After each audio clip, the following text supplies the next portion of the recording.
Hello everyone, कैसे हैं आप लोग। देखिए, आज का जो हमारा टॉपिक है वो है अकाउंटिंग इक्वेशन। ये बहुत ही मोस्ट इम्पॉर्टेंट टॉपिक है। हर बार एग्ज़ाम में इससे बहुत सारे मल्टीपल चॉइस क्वेश्चंस पूछे जाते हैं। इस टॉपिक को आप बहुत ही ध्यान से पढ़िएगा। चलिए आइए मेरे साथ स्टडी करते हैं कि ये अकाउंटिंग इक्वेशन क्या होता है। नाउ सबसे पहले हम इस चैप्टर में क्या क्या पढ़ेंगे, कौन कौन से फैक्टर्स को पढ़ने वाले हैं, इसको हम एक शॉर्टकट में देख लेते हैं। देखिए, हम लोग इस चैप्टर में बेसिक अकाउंटिंग इक्वेशन के बारे में बात करेंगे। एसेट्स क्या होता है उसको देखेंगे, लायबिलिटी क्या होती है उसको समझेंगे, ऑनर्स की इक्विटी किसे कहते हैं, इन्वेस्टमेंट किसे कहते हैं, ड्राइंग्स क्या होती है, रेवेन्यू और एक्सपेंस क्या होती है। और इन सब टर्म्स को समझने के बाद हम लोग कुछ प्रैक्टिकल क्वेश्चन को सॉल्व करेंगे। Okay, now move to next slide और देखते हैं आगे चल करके। सबसे पहला जो हमारा है वो क्या है, बेसिक अकाउंटिंग इक्वेशन। ठीक है, तो बेसिक अकाउंटिंग इक्वेशन में क्या चीज़ें हैं, आइए हम इसको समझते हैं।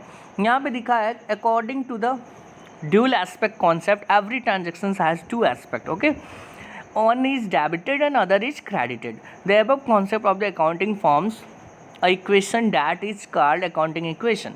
The basis of accounting equation is assets is equal to liability plus owners equity.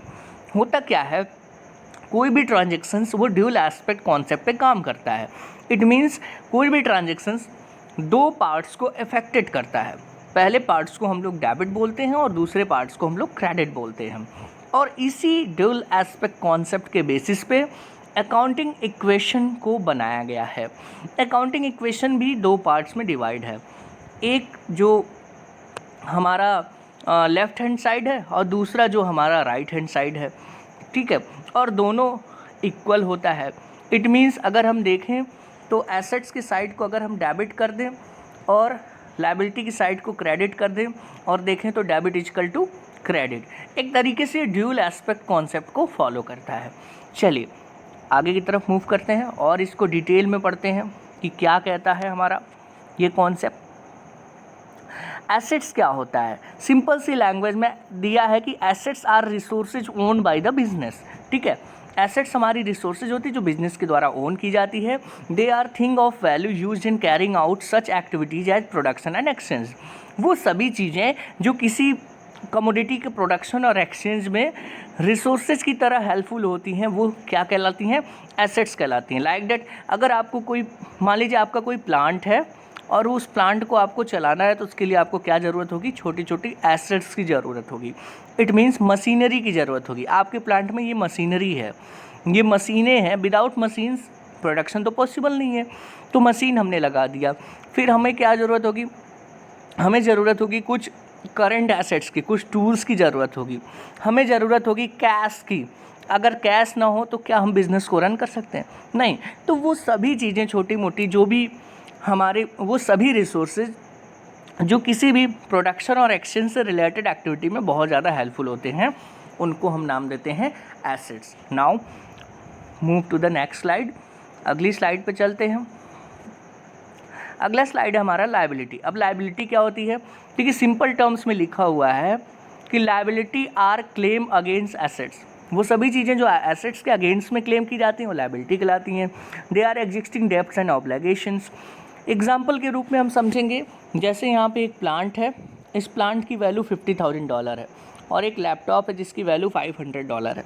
It means हमें ये दोनों परचेज करना है, $50,000 का प्लांट खरीदना है और $500 का लैपटॉप खरीदना है। तो ये बताइए हमारे पास जो टोटल एसेट्स हुए वो कितने के हुए, 50,500। इट मीन्स हमें जो इन्वेस्ट करना है पैसा वो कितना लगाना है, 50,500।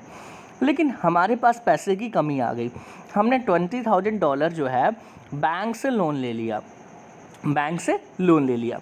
अब मुझे बताइए कि हमने अपने पास से कितना पैसा लगाया होगा, हम अपने पास से कितना पैसा लगाए होंगे, हम अपने पास से $30,500 लगाए होंगे।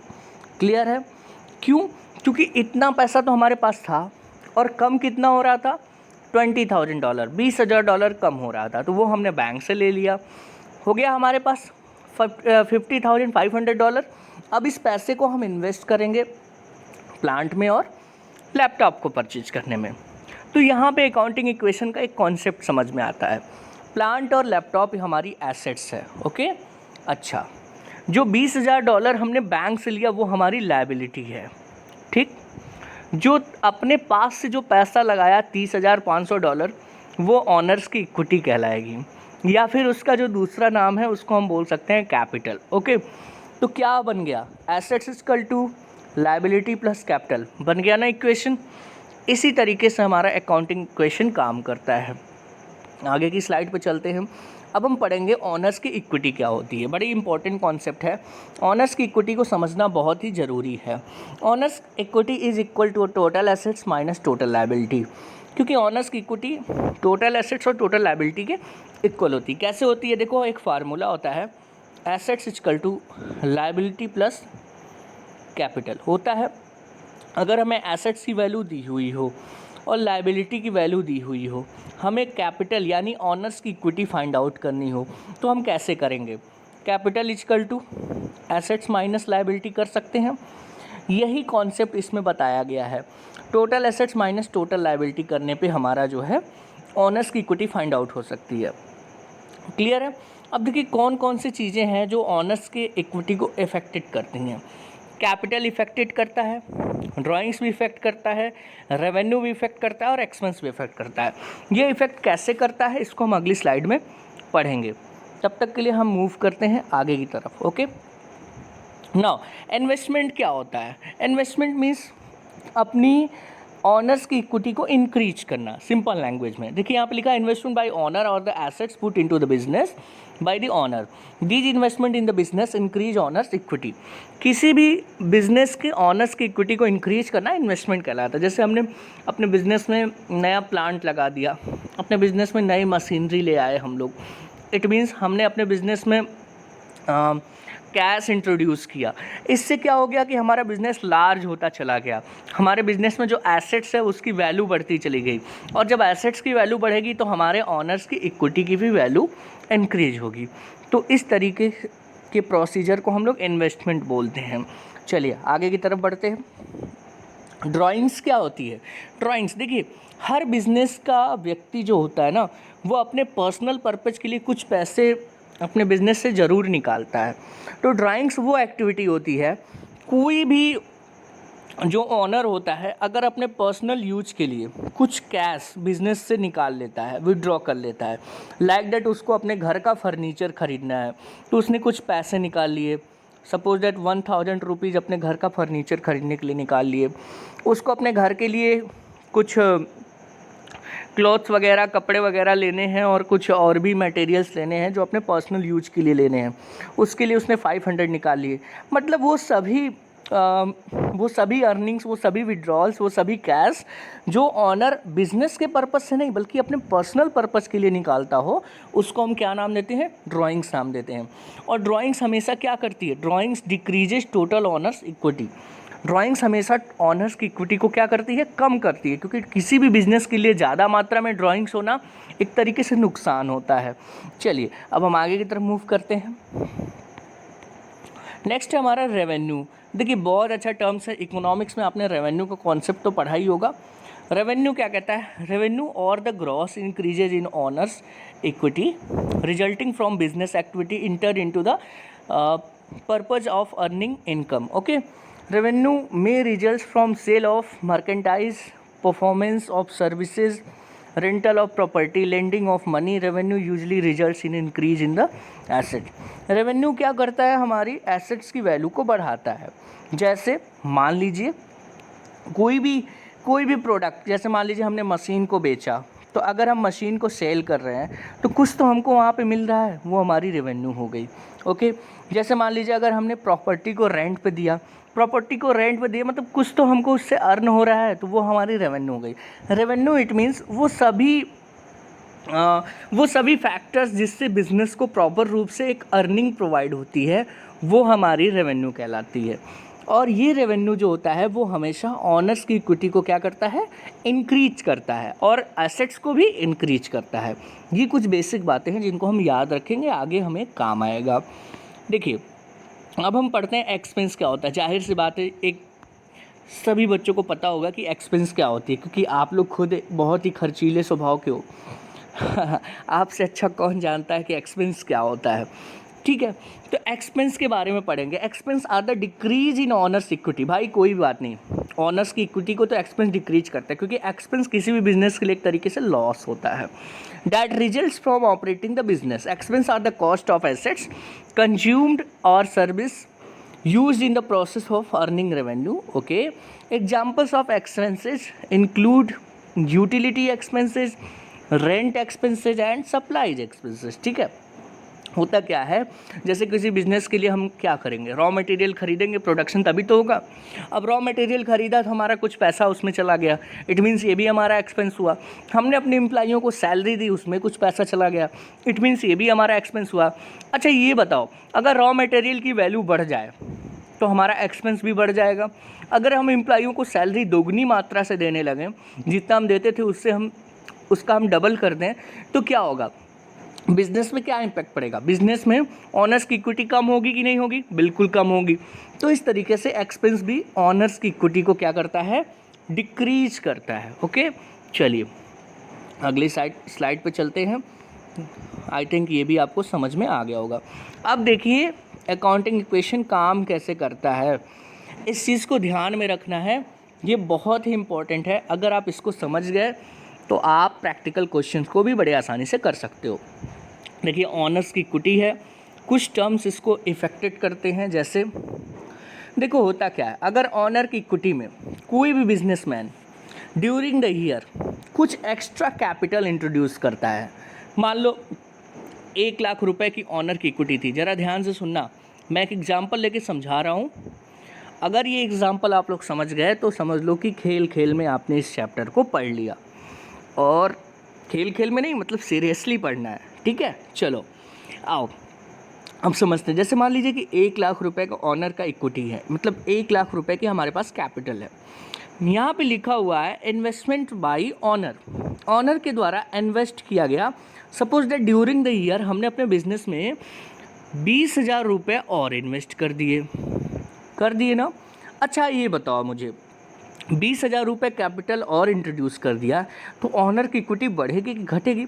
ऑब्वियसली बढ़ेगी, क्योंकि 1 लाख तो पहले से लगाया था और 20 लाख ड्यूरिंग द ईयर और लगा दिया। ठीक है, इट मीन्स जब भी कोई इन्वेस्टमेंट होता है या जब भी कोई फर्दर कैपिटल या एडिशनल कैपिटल बिजनेस में लगाया जाता है तो उससे ऑनर की इक्विटी क्या होती है, बढ़ती है। इसीलिए हम इसको इंक्रीज के पॉइंट ऑफ व्यू से देखते हैं, इन्वेस्टमेंट बाय ऑनर। ओके, और क्या चीज़ें इंक्रीज करती हैं ऑनर की इक्विटी को? रेवेन्यू, अगर आपने कोई एसेट्स बेचा है तो उससे अर्निंग हुई। अगर आपने अपने जो भी आपने फाइनल गुड्स प्रिपेयर किया था उसको आपने मार्केट में बेचा है तो भी आपको रेवेन्यू हुई। तो ये जो अर्निंग है, ये अर्निंग क्या करेगी, ऑनर्स की इक्विटी को बढ़ाएगी कि नहीं बढ़ाएगी?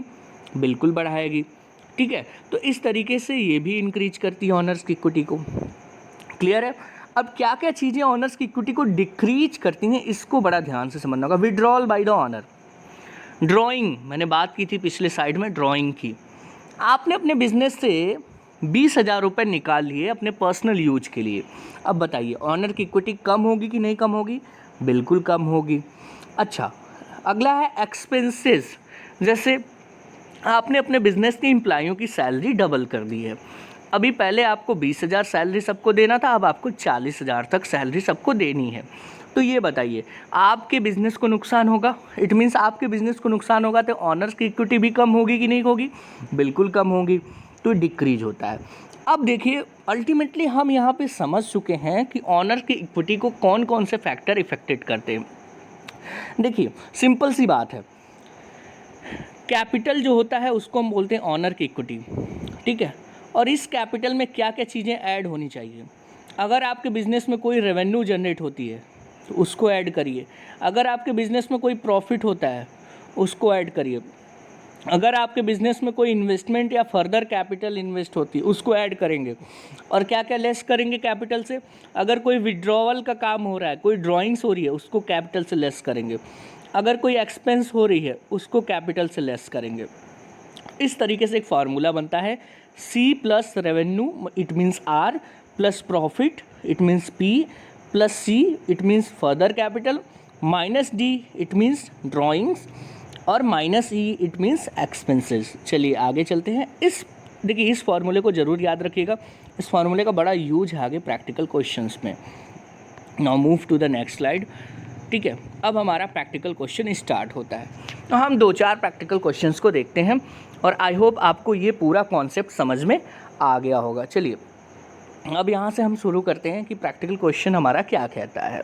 नाउ देखिए यहाँ पे पहला जो ट्रांजेक्शन्स है वो ट्रांजेक्शन्स क्या है, mister Ahmed started a business with cash of $5,000। Mister Ahmed जो है वो $5,000 का कैश के साथ बिजनेस स्टार्ट करता है। तो कैश जो है हमारे लिए क्या होती है, एसेट्स होती है। इट मीन्स $5,000 से कैश बढ़ गई और बिजनेस में पैसा लगा है तो बिजनेस के ऑनर के लिए वो क्या होगी, कैपिटल होगी। दिस मीन्स 5,000 से कैपिटल होगी। क्या वो पैसा बैंक से लेकर के लगाया गया है, किसी आउटसाइडर से उधार लिया गया है, नहीं, ऐसी कोई इन्फॉर्मेशन नहीं है। तो हमारी लायबिलिटी क्या हो जाएगी, 0 हो जाएगी। अब यहाँ पर फार्मूला बनाइए अकाउंटिंग इक्वेशन का, assets equal to liability owners equity plus liability. देखो दोनों साइड बराबर है कि नहीं, बिल्कुल बराबर है, 5,000 प्लस 0। ओके, नाउ नेक्स्ट पे देखते हैं, ही टूक अ बैंक लोन ऑफ ₹8,000। देखो अब थोड़ा सा ट्विस्ट आया कहानी में। पहले हमारे पास कैश था $5,000 का, ठीक है। फिर उसने क्या हुआ कि 8,000 रुपये लोन ले लिए बैंक से। अब 8,000 जब लोन ले लिया तो टोटल कितना कैश हो गया, ये भी तो कैश के ही फॉर्म में आएगा जो लोन लिया गया है, और कैश हमारी एसेट्स होती है। तो टोटल हमारी जो एसेट्स हो गई वो 13,000 हो गई। अब ऑनर की इक्विटी कितनी होगी, ऑनर ने अपने पास से तो 5,000 रुपये लगाया था, इसलिए ऑनर की इक्विटी में कोई चेंजेस नहीं होंगे, वो 5,000 बने रहेंगे। लेकिन लायबिलिटी आपकी ज़रूर बढ़ जाएगी क्योंकि आपने 8,000 तो बैंक से लोन ले लिया। देखो 8,000 की लायबिलिटी इंक्रीज हो गई। अब बनाओ अकाउंटिंग इक्वेशन, देखो बराबर आता है, बिल्कुल बराबर आएगा। A assets equal to liability plus capital. देखो एसेट्स हमारी 13,000 है, लायबिलिटी हमारी 8,000 है और कैपिटल हमारा 5,000 है। तो 5,000 plus 8,000 equal to 30,000। It means ये भी हमारा सक्सेस है। क्लियर है, ये एग्जाम्पल समझ में आए। आइए 2 एग्जाम्पल और प्रैक्टिस करते हैं जल्दी जल्दी। देखिए ये देखिए, परचेज्ड मोटर व्हीकल ऑफ $2,000। ठीक है, मुझे रुपीज़ बोलने की आदत है लेकिन ये सब डॉलर में दिया हुआ है, $2,000। क्लियर है। तो अब ये $2,000 का हमने क्या परचेज किया भाई, मोटर व्हीकल परचेज किया है। क्लियर है। अब देखो कैश तो हमारे पास $5,000 पहले से था, $8,000 बीच में और इंक्रीज हुआ था, टोटल $13,000 हुआ था। कैपिटल हमारा $5,000 पहले से था, टोटल $5,000 ही हुआ था। बैंक लोन $8,000 से इंक्रीज हुआ था, टोटल $8,000 हुआ था। अब तक जो हुआ था वो चीज़ें समरी में दे दी गई हैं। अब 2,000 का मोटर व्हीकल आया। अब मुझे बताइए कि जब हम 2,000 का मोटर व्हीकल खरीदेंगे तो हमारी एसेट्स में क्या इम्पैक्ट पड़ेगा, ज़रा ध्यान से देखिएगा। 2,000 रुपये अगर मोटर व्हीकल में हम लगाते हैं, क्लियर है, तो एक तरफ तो हमारी फिक्स्ड एसेट्स बढ़ेगी, मोटर व्हीकल हमारा फिक्स्ड एसेट्स होता है, ये 2,000 से बढ़ेगा। लेकिन दूसरी तरफ जब हम इसको परचेज करेंगे तो हमारे कैश का आउटफ्लो होगा, कैश बाहर जाएगा बिजनेस से। इट मीन्स 2,000 से मोटर व्हीकल तो बढ़ा लेकिन 2,000 कैश हमारा बिजनेस से बाहर गया, तो इम्पैक्ट क्या हो गया, 0। इम्पैक्ट क्या हो गया, 0। ओके, तो ये 13,000 बना रहेगा एसेट्स की वैल्यू। ऑनर की कैपिटल 5,000 बनी रहेगी। क्यों बनी रहेगी, क्योंकि भाई कोई अपने पास से तो पैसा लगाया नहीं है। लायबिलिटी भी 8,000 बनी रहेगी क्योंकि हमने किसी से बोरोइंग तो की नहीं है, चाहे आउटसाइडर से भी नहीं ली है पैसा, हमने अपने बिजनेस के पैसे को ही यूज किया है मोटर व्हीकल को परचेज करने के लिए। तो देखिए ना, बन तो गया accounting equation, A plus A equal to C plus L, assets equal to capital plus liability, हो तो गया। देखिए 5,000 हमारा कैपिटल है, 8,000 हमारी लायबिलिटी है और 13,000 हमारा एसेट्स है, तो ये भी तो हो गया। इस तरीके से हम करते हैं। आई होप ये पूरा कॉन्सेप्ट आपको समझ में आया होगा। घर पे रहिए और स्वस्थ रहिए। हम आपके उज्जवल भविष्य की कामना करते हैं और आप हमारी वीडियो लेक्चर को देखते रहिए। ये आपको बहुत ही हेल्पफुल होगा आपके सभी फर्दर एग्ज़ाम्स के लिए। हम आपके लिए और भी अच्छे वीडियोज़ बनाने का प्रयास करेंगे। धन्यवाद।